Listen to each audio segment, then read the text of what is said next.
PSC positive പോയിന്റിൻ്റെ പുതിയൊരു വീഡിയോയിലേക്ക് എല്ലാവർക്കും സ്വാഗതം. ഏപ്രിൽ 23 നടക്കാനിരിക്കുന്ന Kerafed assistant, apex societies LDC തുടങ്ങിയ എക്സാമുകളുടെ സിലബസ് അനുസരിച്ചുള്ള ക്ലാസ്സുകളാണ് നമ്മൾ പഠിച്ചുകൊണ്ടിരിക്കുന്നത്. ഇന്ന് നമ്മൾ പഠിക്കാൻ പോകുന്നത് 4ാമത്തെ മൊഡ്യൂളിലെ കുറച്ച് ടോപ്പിക്കുകളാണ്. 5 മാർക്കിൻ്റെ ചോദ്യങ്ങളാണ് ഈ ഒരു ടോപ്പിക്കിൽ വരുന്നത്. വീഡിയോയിലേക്ക് പോകുന്നതിന് മുൻപേ ചാനൽ ആദ്യമായി കാണുന്നവരാണെങ്കിൽ ഒന്ന് സബ്സ്ക്രൈബ് ചെയ്യുക. വീഡിയോയെക്കുറിച്ചുള്ള അഭിപ്രായങ്ങളും നിർദ്ദേശങ്ങളും കമൻറ്റ് ചെയ്യുക. സിലബസിൽ വരുന്ന മറ്റ് ക്ലാസ്സുകൾ കാണാൻ താല്പര്യമുള്ളവർക്ക് വേണ്ടി ഈ ഒരു എക്സാമിൻ്റെ പ്ലേലിസ്റ്റിൻ്റെ ലിങ്ക് ഡിസ്ക്രിപ്ഷൻ ബോക്സിൽ കൊടുക്കുന്നതാണ്. ഡിസ്പ്യൂട്ട്സ് ഇൻ കോപ്പറേറ്റീവ്സ്, സഹകരണ സംഘങ്ങളിലെ തർക്കങ്ങൾ. KCS ആക്ടിൻ്റെ സെക്ഷൻ 2 സബ്സെക്ഷൻ Iയിലാണ് ഡിസ്പ്യൂട്ടിനെ ഡിഫൈൻ ചെയ്തിരിക്കുന്നത്. Dispute means any matter touching the business constitution, establishment or management of a society capable of being the subject of litigation. It also includes a claim in respect of any sum payable to or by a society whether such claim be admitted or not. KCS ആക്ടിൻ്റെ 1969 Kerala cooperative societies ആക്ടിൻ്റെ section 2 subsection Iയിലാണ് ഈ ഡിസ്പ്യൂട്ടിനെ define ചെയ്തിരിക്കുന്നത്. Dispute 2 തരത്തിലുണ്ട്: monetary dispute and non monetary dispute. Monetary dispute കൈകാര്യം ചെയ്യുന്നത് അല്ലെങ്കിൽ മോണിറ്ററി ഡിസ്പ്യൂട്ടിന് പരിഹാരം കാണുന്നത് രജിസ്ട്രാറാണ്. നോൺ മോണിറ്ററി ഡിസ്പ്യൂട്ട്, അല്ലാതെ പണപരമല്ലാത്ത തർക്കങ്ങൾ, ഇത് കൈകാര്യം ചെയ്യുന്നത് കോപ്പറേറ്റീവ് ആർബിട്രേഷൻ കോടതിയാണ്. As per Section 69 of Kerala Cooperative Societies Act, disputes to be decided by Cooperative Arbitration Court and Registrar.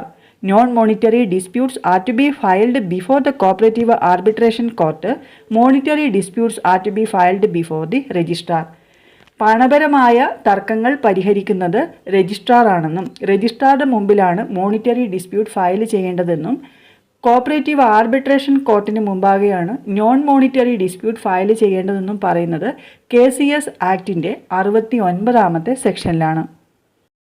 Monetary dispute. Any dispute related to money is monetary dispute. പണവുമായി ബന്ധപ്പെട്ട ഏതൊരു തർക്കങ്ങളും മോണിറ്ററി ഡിസ്പ്യൂട്ടാണ്. ഇത് file ചെയ്യേണ്ടത് രജിസ്ട്രാറുടെ മുമ്പാകെയാണ്.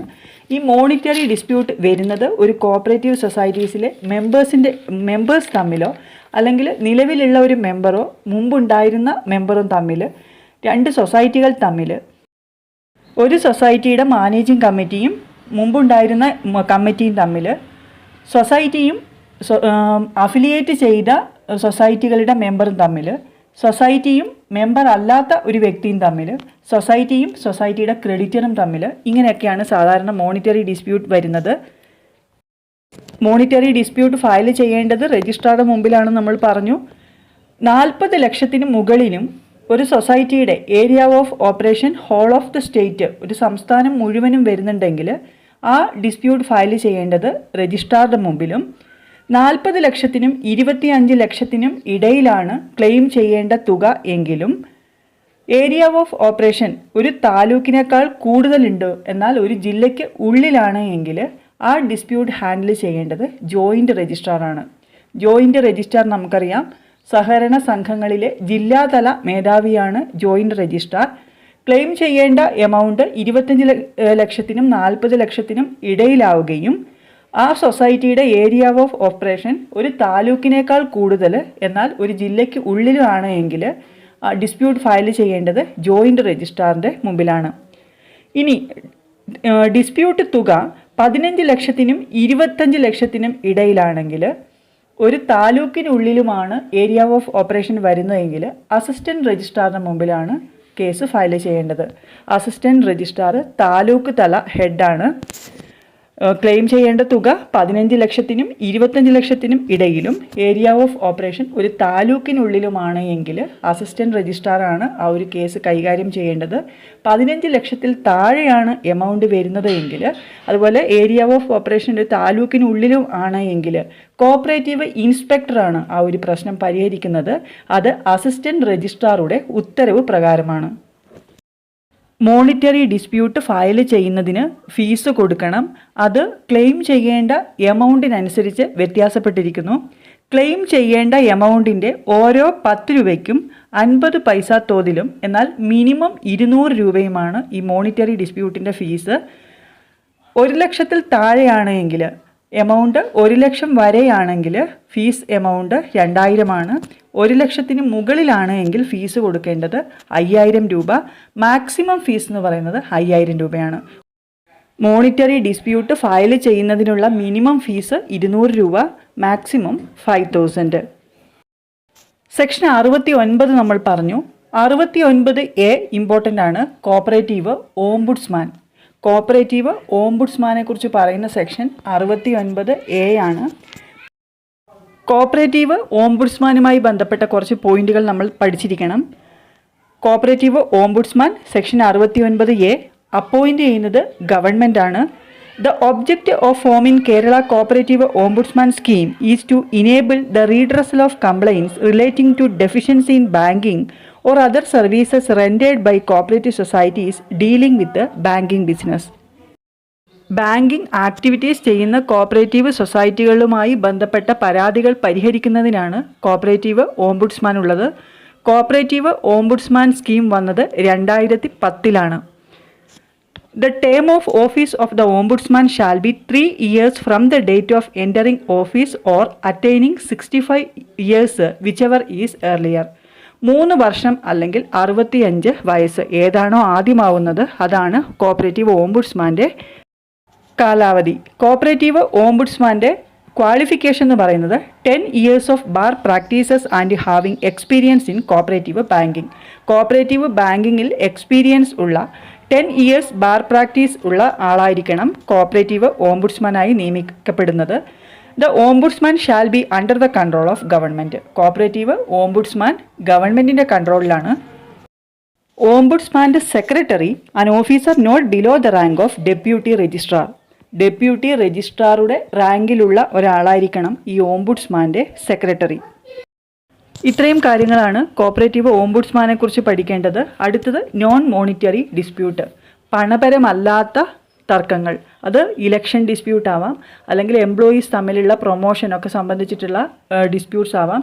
പണപരമല്ലാത്ത തർക്കങ്ങളൊക്കെയും പരിഹരിക്കുന്നത് cooperative arbitration കോർട്ടാണ്. Dispute ഇലക്ഷനുമായി ബന്ധപ്പെട്ടതാണെങ്കിൽ election കഴിഞ്ഞ് 1 മാസത്തിനുള്ളിൽ dispute file ചെയ്യണം. Dispute arising in connection with the election shall be referred to the Cooperative Arbitration Court within 1 month from the date of election. Cooperative arbitration കോർട്ടിന് മുൻപാകെ ഒരു dispute വന്നു കഴിഞ്ഞാൽ 1 വർഷത്തിനുള്ളിൽ അതിനൊരു തീരുമാനമെടുക്കണം, അതിനൊരു അവാർഡ് പാസ് ചെയ്യണം. സാധാരണ കോടതി വിധിയാണ് പുറപ്പെടുവിക്കുന്നത്. എന്നാൽ കോപ്പറേറ്റീവ് ആർബിട്രേഷൻ കോർട്ടിൻ്റെ ഉത്തരവുകളും തീരുമാനങ്ങളും അവാർഡ് എന്നാണ് പറയുന്നത്. രജിസ്ട്രാറുടെ തീരുമാനങ്ങൾ ഓർഡർ എന്നാണ് പറയുന്നത്. കോപ്പറേറ്റീവ് ആർബിട്രേഷൻ കോർട്ടിൻ്റെ തീരുമാനങ്ങളും ഉത്തരവുകളും എല്ലാം അവാർഡ് എന്നാണ് പറയുന്നത്. സെക്ഷൻ 70 പറയുന്നത് അവാർഡ് ഓൺ ഡിസ്പ്യൂട്ട്സ് ആണ്. The Cooperative Arbitration Court, on receipt of reference of a dispute, shall pass an award within 1 year. 1 വർഷത്തിനുള്ളിൽ അവാർഡ് പാസ് ചെയ്യണമെന്ന് പറയുന്നത് സെക്ഷൻ 70 ഈ അവാർഡ് എക്സിക്യൂട്ട് ചെയ്യുന്ന ഓഫീസറാണ് സെയിൽ ഓഫീസർ. എന്നാൽ ഡിസ്പ്യൂട്ട് സെറ്റിൽമെൻറ്റ് ചെയ്യുന്ന ആരാണ്? സെറ്റിൽ ചെയ്യുന്നത് ആർബിട്രേറ്ററാണ്. കോപ്പറേറ്റീവ് ആർബിട്രേഷൻ കോടതിയെക്കുറിച്ച് കുറച്ചധികം പോയിന്റുകൾ പഠിച്ചിരിക്കേണ്ടതുണ്ട്. കോപ്പറേറ്റീവ് ആർബിട്രേഷൻ കോർട്ടിനെ കുറിച്ച് പറയുന്ന section 70A. Section 70A deals with cooperative arbitration court. Cooperative arbitration court came into existence in 2003. കേരളത്തിൽ 2003 കോപ്പറേറ്റീവ് ആർബിട്രേഷൻ കോർട്ട് വന്നത്. കേരളത്തിൽ 2 കോപ്പറേറ്റീവ് ആർബിട്രേഷൻ കോടതികളുണ്ട്. ഒന്ന് തിരുവനന്തപുരത്തും മറ്റേത് കോഴിക്കോടും. കോപ്പറേറ്റീവ് ആർബിട്രേഷൻ കോർട്ടിൻ്റെ ഹെഡ് ക്വാർട്ടേഴ്സ് എവിടെയാണെന്ന് ചോദിച്ചാൽ തിരുവനന്തപുരമാണ് ഉത്തരം. കോൺസ്റ്റിറ്റ്യൂട്ട് ചെയ്യുന്നത് ഗവൺമെൻറ് ആണ്. നോൺ മോണിറ്ററി കേസസ് ആണ് ഇവർ ഡീൽ ചെയ്യുന്നത്. Government shall constitute cooperative arbitration court as required to deal with non monetary cases. Cooperative arbitration കോർട്ടിൻ്റെ ഹെഡ് പ്രിസൈഡിംഗ് ഓഫീസർ എന്നാണ് അറിയപ്പെടുന്നത്. പ്രിസൈഡിംഗ് ഓഫീസറെ അപ്പോയിൻറ്റ് ചെയ്യുന്നത് ഗവൺമെൻറ് ആണ്. 3 വർഷമാണ് കാലാവധി. ക്വാളിഫിക്കേഷൻ എന്ന് പറയുന്നത് 7 years ബാർ പ്രാക്ടീസ് ഉള്ള ഒരു അഡ്വക്കേറ്റ് ആയിരിക്കണം. The presiding officer of the court shall be an advocate having not less than 7 years bar experience and who shall be appointed by the government for a period of 3 years as per the terms and conditions fixed by government. കോപ്പറേറ്റീവ് ആർബിട്രേഷൻ കോർട്ടുമായി ബന്ധപ്പെട്ടിട്ടുള്ള terms and conditions എല്ലാം fix ചെയ്യുന്നത് government ആണ്. ഈ presiding ഓഫീസറെ assist ചെയ്യുന്നതിന് വേണ്ടി ഒരു സെക്രട്ടറി ഉണ്ട്. അദ്ദേഹം not below the rank of an assistant registrar of the cooperative societies. Cooperative സൊസൈറ്റീസിൻ്റെ അസിസ്റ്റൻറ്റ് രജിസ്ട്രാറുടെ റാങ്കിലുള്ള ഒരാളായിരിക്കണം കോപ്പറേറ്റീവ് ആർബിട്രേഷൻ കോർട്ടിൻ്റെ സെക്രട്ടറി. കോപ്പറേറ്റീവ് ആർബിട്രേഷൻ കോർട്ടിന് ഒരു സിവിൽ കോർട്ടിനുള്ള എല്ലാ പവറും ഉണ്ട്. Cooperative arbitration court shall have the same power of civil court under civil procedure code of 1908. Civil procedure code വന്നത് 1908. സിവിൽ കോർട്ടിനുള്ള എല്ലാ അധികാരങ്ങളും കോപ്പറേറ്റീവ് ആർബിട്രേഷൻ കോടതിക്കും ഉണ്ട്. മോണിറ്ററി ഡിസ്പ്യൂട്ടിൻ്റെ ഫീസ് നമ്മൾ നേരത്തെ പഠിച്ചു. നോൺ മോണിറ്ററി ഡിസ്പ്യൂട്ട് ഫയൽ ചെയ്യുന്നതിനും ഫീസ് ഉണ്ട്. ഡിസ്പ്യൂട്ട് ഫയൽ ചെയ്യുന്നത് ഒരു സൊസൈറ്റിയിലെ എംപ്ലോയി ആണ് എങ്കിൽ 1000 രൂപയാണ് ഫീസ്. ഇനി ഇലക്ഷൻ പെറ്റീഷൻ ആണെങ്കിൽ 5000 ആണ്. മറ്റ് ഏതെങ്കിലും പെറ്റീഷൻ ആണെങ്കിൽ 3000. പെറ്റീഷൻ ഫയൽ ചെയ്യുന്നത് സൊസൈറ്റിയുടെ എംപ്ലോയി ആണെങ്കിൽ 1000 രൂപ, ഇലക്ഷൻ പെറ്റീഷൻ ആണെങ്കിൽ 5000 രൂപ.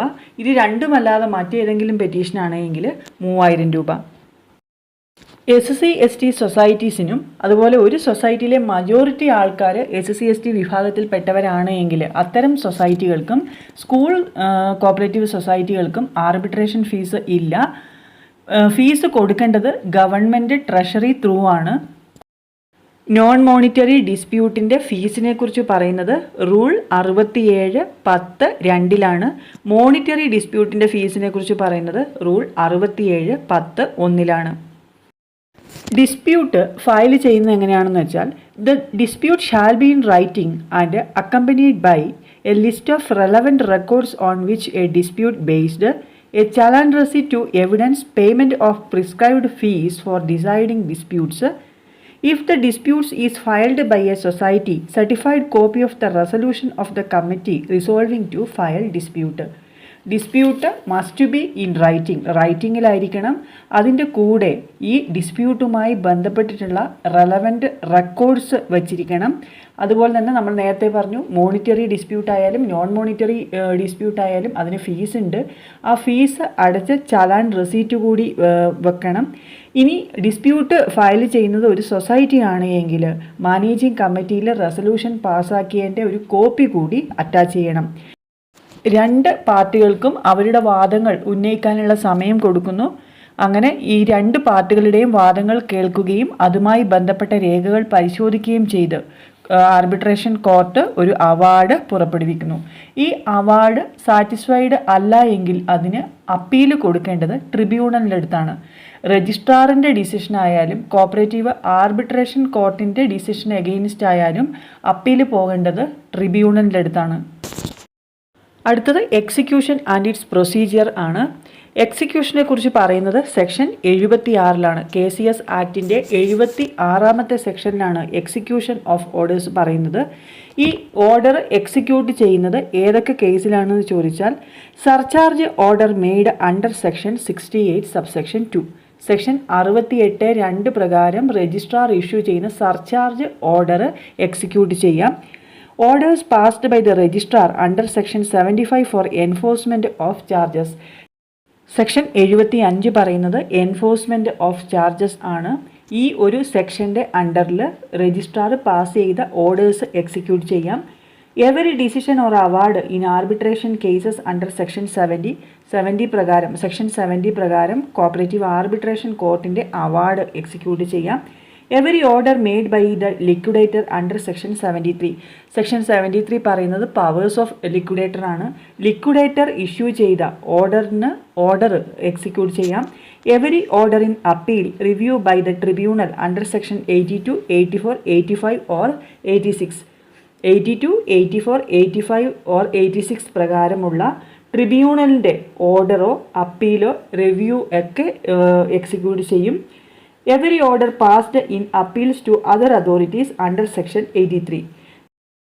സെക്ഷൻ 83 പ്രകാരം അതർ അതോറിറ്റീസ് ഇഷ്യൂ ചെയ്യുന്ന ഓർഡർ എക്സിക്യൂട്ട് ചെയ്യാം.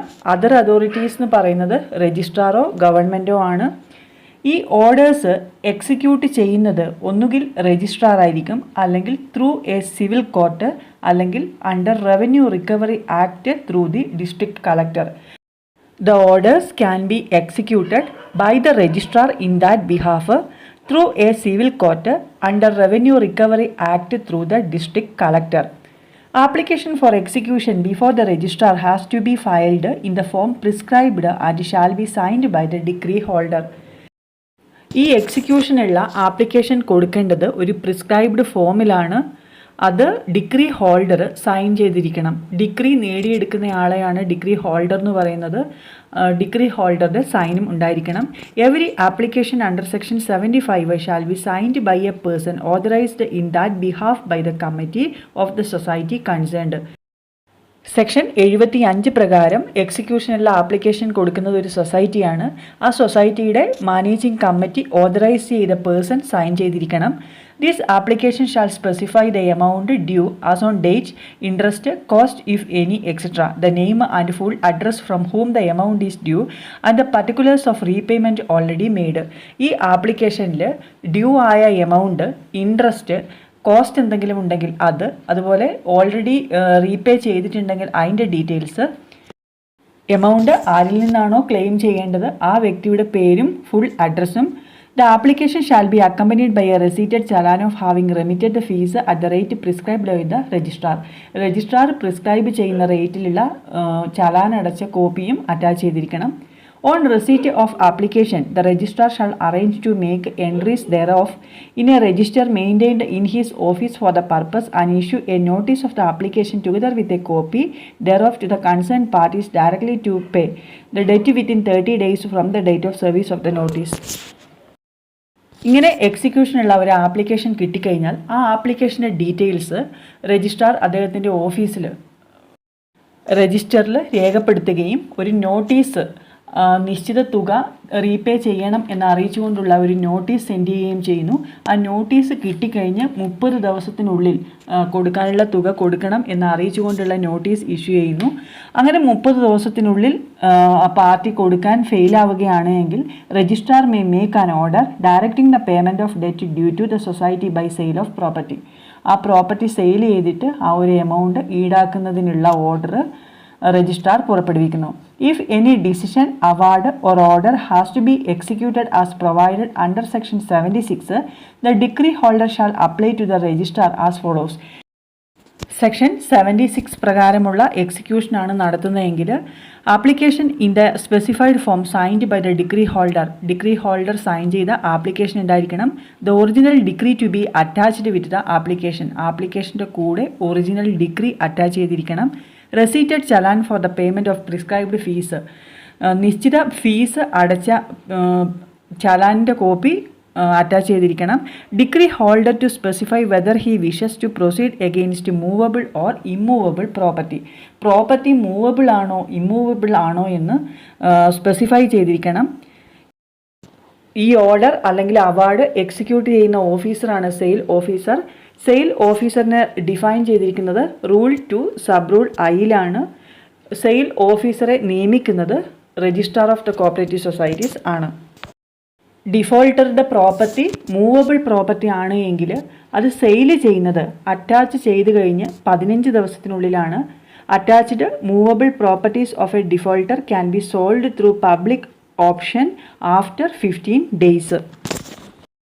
ഈ വീഡിയോയിൽ നമ്മൾ പഠിച്ചു കഴിഞ്ഞത് disputes in cooperative societies, types of dispute, cooperative arbitration court, cooperative ombudsman, fee for monetary and non monetary disputes, award, execution and its procedure. ഇങ്ങനെ പ്രധാനപ്പെട്ട ഒരുപാട് കാര്യങ്ങൾ പഠിച്ചു.